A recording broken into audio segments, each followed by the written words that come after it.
Welcome to the Private Equity Exchange, the only summit bridging the gaps between limited partners, private equity funds, corporate executives, and entrepreneurs. With over 1,000 delegates, the Private Equity Exchange is the only venue where LPs, private equity firms, corporate executives, and entrepreneurs meet. Before the events, using our internet platform, schedule one-on-one meetings with delegates that matter most to you, and exchange far more than business cards at your deal meetings at the Private Equity Exchange. Gather great market insight with over 120 speakers and 6 tracks to choose from. The Private Equity Exchange, the largest private equity event in Europe for CEOs, funds, and LPs. You are looking at Restructuring and Turnaround.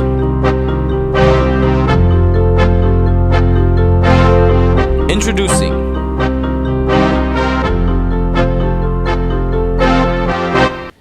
Good morning, ladies and gentlemen. It's always difficult to start such meeting on a such serious matter, so I will try to give you my feeling about some key issues regarding restructuring. I believe that Eurotunnel has been invited to make this speech only because we are, I would say, or we have been over the past 20 years the largest laboratory, I would say perhaps the incubator of any restructuring scheme who can be invented. Eurotunnel issues, I would say, fit very well with the program and with the speakers you will have. If I look to the program, Eurotunnel is not only a binational company, it's also a multinational company because we have subsidiaries in order to sell our tickets in all the European countries. And as you know, we are under a safeguard procedure, but it's not one procedure we are implementing. It's 17 subsidiaries which are under such procedure, which I would say complicate a lot the way to manage the restructuring. We have, of course, a committee litigation which has been launched by one of our creditors, which is one topic you will have to address. This is quite important. And as far as Eurotunnel is concerned, as some people, and mainly the creditors, believe that we are a strict binational, that means 50% on each side of the channel, they are arguing the committee. I think this is important. I am fully convinced that the committee of Eurotunnel is in French due to the fact that such Congress is in France.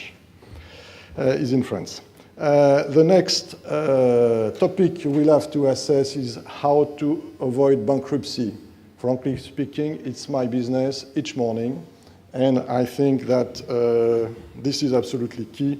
I know that it's avoid bankruptcy to be extended to all the subsidiaries. It's why I mentioned that we have 17 subsidiaries under safeguard procedure. This is a real issue. In your program, you have also these key questions: how to get national support and European subsidies.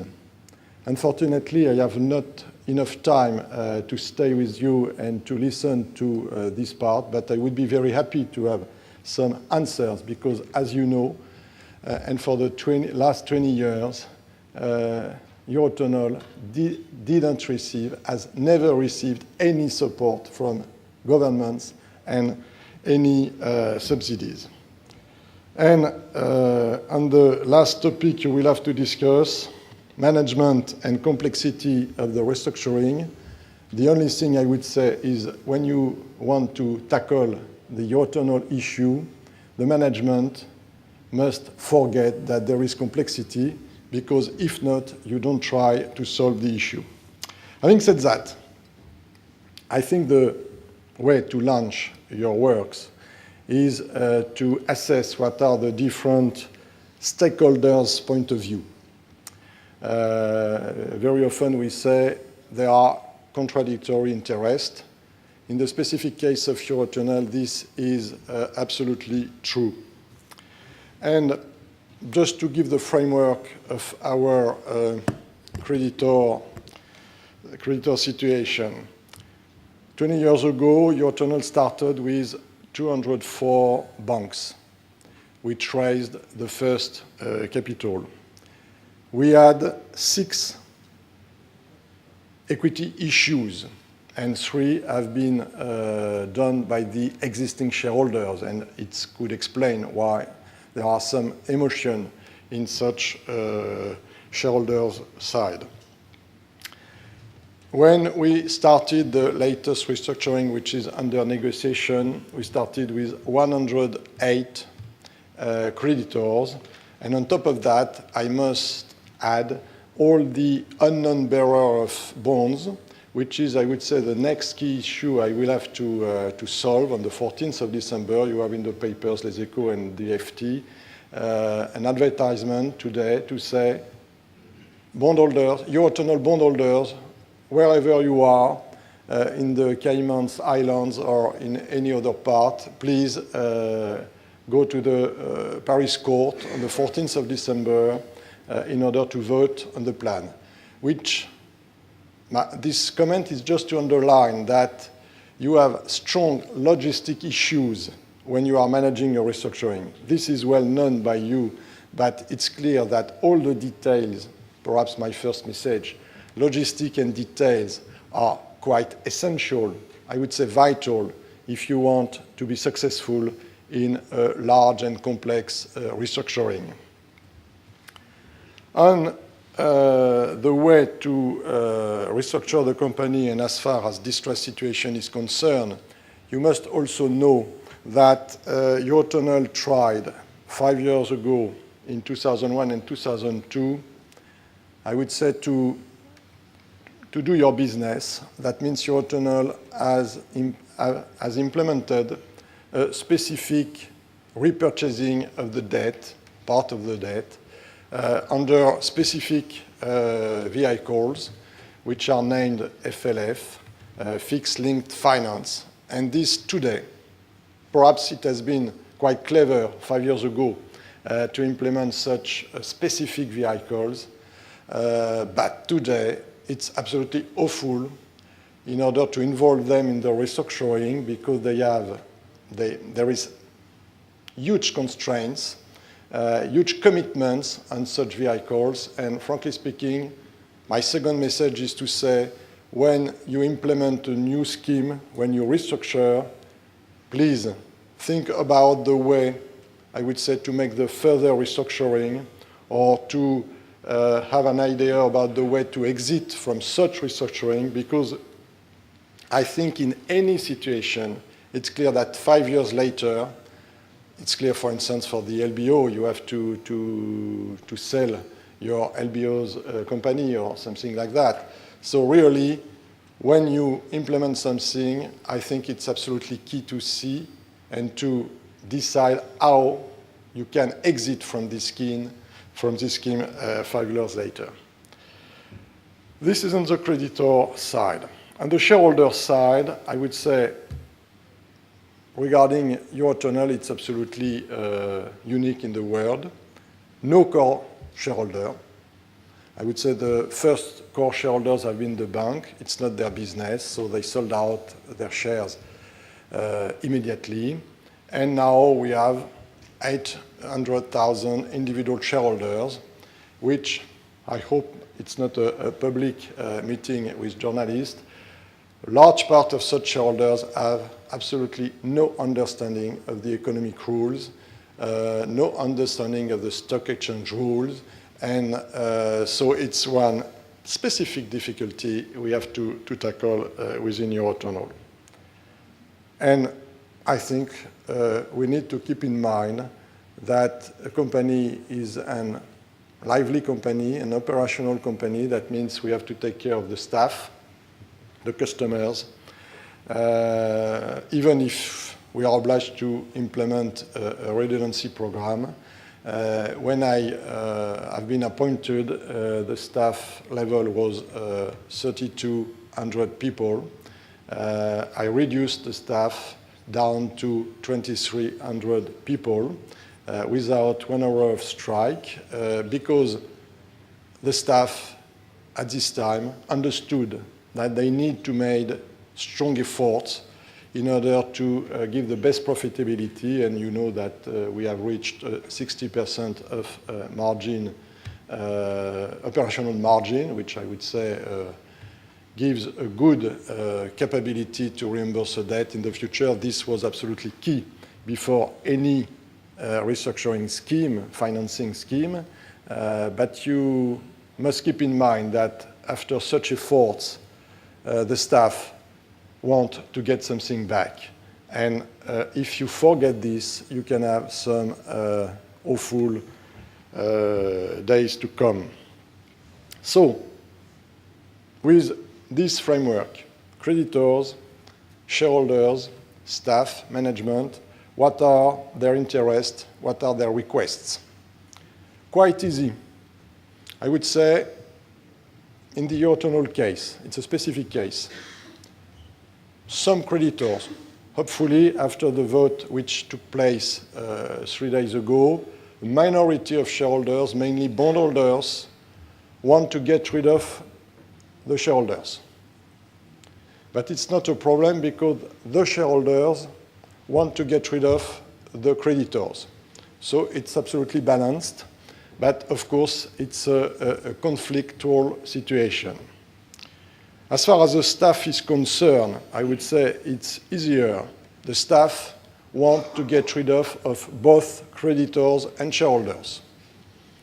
And for the management, I have no comment to make. And for the governments, I don't know what is their stand. I hope they don't want to get rid of their concessionaire, but as I already mentioned, really difficult to involve them in the procedure. And as they have some good experts with them, good advisors, it's really difficult to convince the governments to have some support, to give some support to this restructuring. So we are obliged to find the solution between the mass of creditors, shareholders, not forgetting the staff interest and the customers. I will not comment the plan which is under procedure, just to say that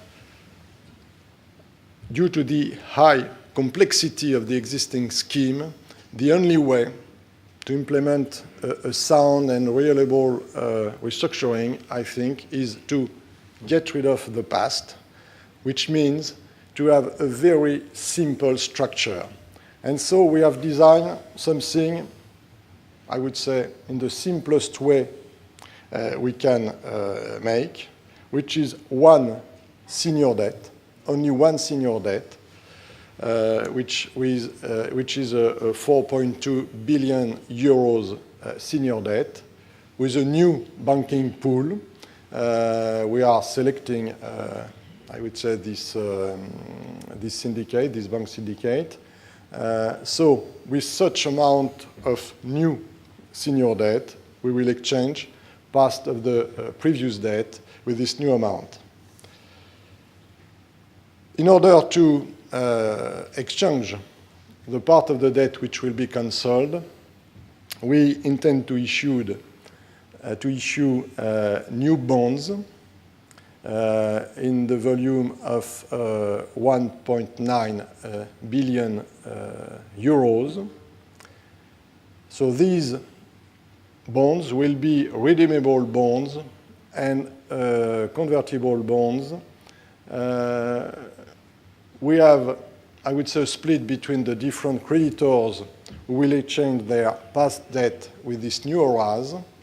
And we have tried to get a small portion of this ORAS to the existing shareholders in order to find something which could be balanced, which could be acceptable by all the stakeholders. Because the third message is there is no solution if one of the stakeholders does not approve the plan. And for the Eurotunnel's case, I would say the major difficulty I'm facing is the fact that I need to find such equilibrium, and I need to convince the stakeholders that it's not their interest to request more when such equilibrium is found. And this is absolutely difficult because each stakeholder, of course, wants more and consider that if he is the latest stakeholder to claim something, he will get more than the other stakeholders.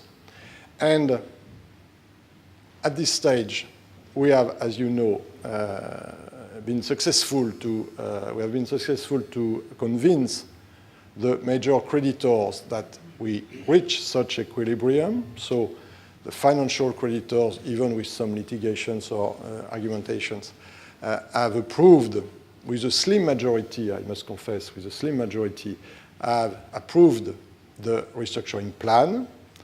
We have on the 14th of December to convince bondholders, which I would say is perhaps the most aggressive part of the creditors, that there is no interest at all to continue to fight against this plan, with the difficulty I mentioned, which is 50% of my bondholders are unknown.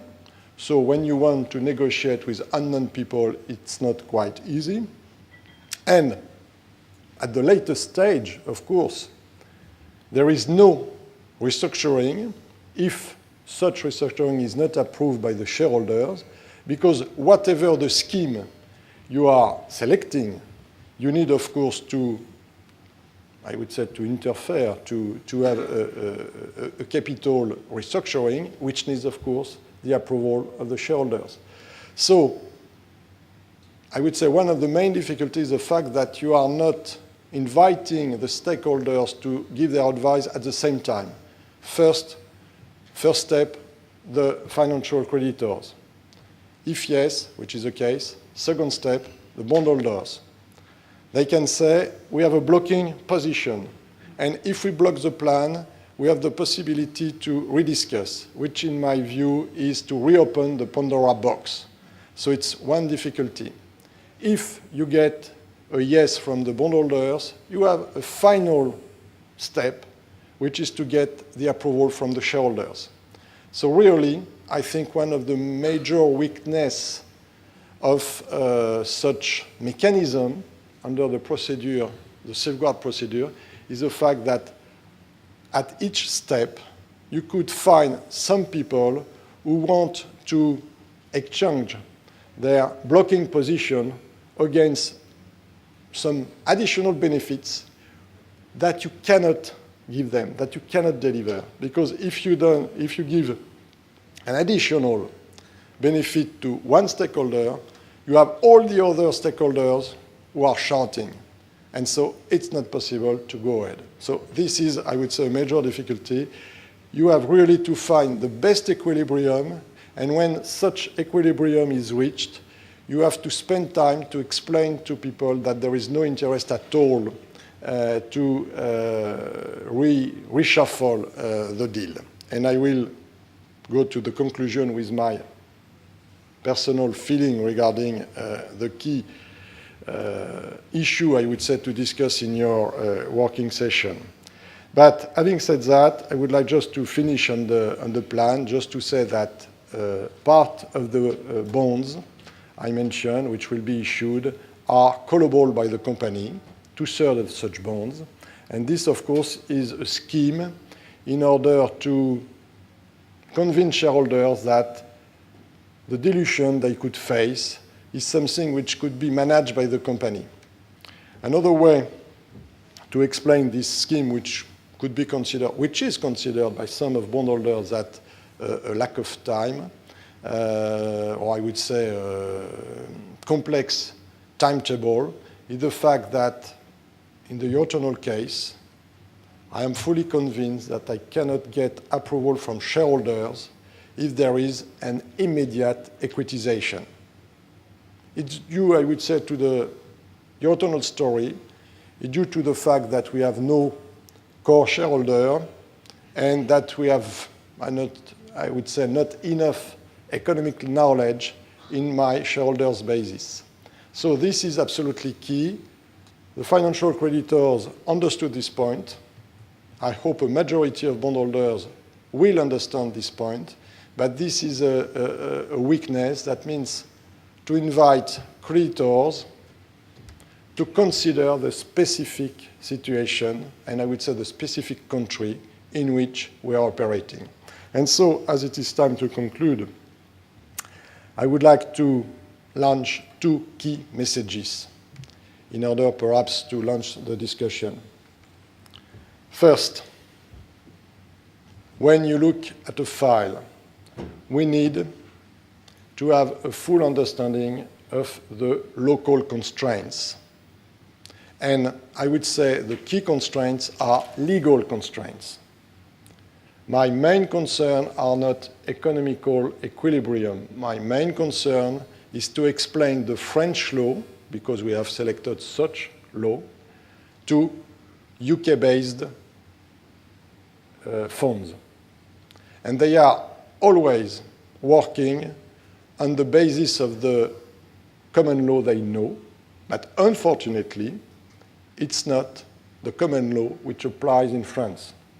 And on top of that, of course, there is a cultural gap, which is quite obvious, you know that. But as far as restructuring is concerned, such cultural gap is absolutely key, because it's why I detailed why I consider that we cannot implement an equitization. It's obvious for any fund all over the world, except when you want to apply this to Eurotunnel. So European culture is not the US-based culture, and for the law, the like. The second message, and I will say my final message, is the fact that if you want to stretch the limits of a distressed situation, which is your business, which is a way to make a lot of money, which is not a problem for me. I have been through LBO. I consider that private equity, and it's a reason why I have accepted to launch this working session, is the fact that it's life, it's your business, there is no problem, and the fact that you can make huge amount of money through distressed situation. But please, when you are working on a restructuring, which is a bit complex, and specifically on the Europeans one, don't take the risk to shift from a distressed situation where you can make money to a destroyed situation where there is no money at all for any stakeholder. And this perhaps is the major obstacle you have to win, because if you don't accept that there are limits, you shift to destroyed situation, which is, in the Eurotunnel's case, liquidation. And final word about that, why liquidation could be the final stage for the Eurotunnel restructuring, for only one obvious reason, which is very often forgotten, is the fact that Eurotunnel does not own the tunnels. The governments own the tunnel, and Eurotunnel is only a concessionaire.